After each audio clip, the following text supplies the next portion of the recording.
ముందుగా అందరికీ నమస్కారం. నేను మీరాజ్. ఎవరైనా సరే ఈవీ వెహికల్ అనేది తీసుకోవాలి అనుకున్నట్లయితే 100% కూడా వితిన్ 10 డేస్ లోపే ప్లాన్ చేసుకోండి. ఎందుకంటే నెక్స్ట్ మంత్ నుంచి ఈచ్ వెహికల్కి సుమారుగా 5,000 to 6,000 ఇంక్రీజ్ అయ్యే అవకాశం అయితే ఉంది రేటు. కాబట్టి ఇప్పుడు ఈ 10 డేస్లో మాత్రమే ప్లాన్ చేసుకుంటే మీకు రేటు డిఫరెన్స్ అనేది 100% కూడా 5,000 to 6,000 అనేది తగ్గినట్లు మీకు అర్థమవుతుంది. కాబట్టి చాలామంది ఇంకొక రెగ్యులర్గా అడిగే క్వశ్చన్ ఏంటంటే, మేము తక్కువ మాత్రమే తిరుగుతాము, లేకపోతే ఒక 40 కిలోమీటర్స్ తిరుగుతాము, లేకపోతే ఒక 50 కిలోమీటర్స్ మాత్రమే తిరుగుతాము, ఏ వెహికల్ తీసుకుంటే మంచిది, రిజిస్ట్రేషన్ మోడల్ తీసుకుంటే మంచిదా లేకపోతే నాన్ రిజిస్ట్రేషన్ మోడల్ తీసుకుంటే మంచిదా అని అడగడం అయితే జరుగుతుంది. 100% కూడా 80 కిలోమీటర్ల లోపు తిరుగుతాము అనుకున్నట్లయితే 100% లో స్పీడ్ వెహికల్ అంటే నాన్ రిజిస్ట్రేషన్ వెహికల్ ఏదైతే ఉందో అది పర్ఫెక్ట్గా పనికొస్తుంది.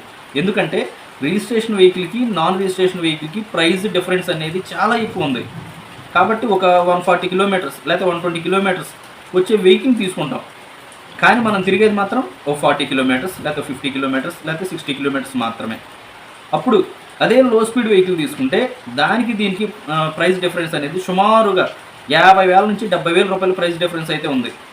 అంటే ఈ వెహికల్ మనం తక్కువ యూసేజ్ అనేది ఉంటుంది కాబట్టి లో స్పీడ్ వెహికల్ అయినప్పటికీ కూడా మినిమం 2 years నుంచి 4 years వరకు యూజ్ చేసుకోవచ్చు. అంటే ఈ వెహికల్ మనం లో స్పీడ్ వెహికల్ మనం తీసుకున్నట్లయితే మన వెహికల్ కాస్ట్ ఎంతైతే ఉందో దానికన్నా ఎక్కువ తిరిగేస్తాం. అంటే సుమారు 50,000 పెట్టి వెహికల్ తీసుకుంటే 50,000 పెట్రోల్ కొట్టిస్తే ఎన్ని కిలోమీటర్లు తిరగవచ్చు, అన్ని కిలోమీటర్లు ఈ వెహికల్తో తిరిగేసేయచ్చు మనం. అంటే 100% కూడా తక్కువ మనం జర్నీ చేస్తాము, మేము తక్కువ డిస్టెన్స్లోనే తిరుగుతాము అనుకున్నట్లయితే 100% కూడా లో స్పీడ్ వెహికల్నే తీసుకోండి. మీకు దానివల్ల చాలా అడ్వాంటేజెస్ అనేవి ఉంటాయి. వెహికల్ యూజ్ చేస్తూ ఉంటే మీకు అర్థమవుతూ ఉంటుంది. లేదా ఒక 1 year 2 years ఈవీ వెహికల్ ఎవరైతే యూజ్ చేస్తారో వాళ్ళని అడగండి, దాన్ని బట్టి మీకు ఒక ఫుల్ క్లారిటీ అనేది వచ్చేస్తుంది.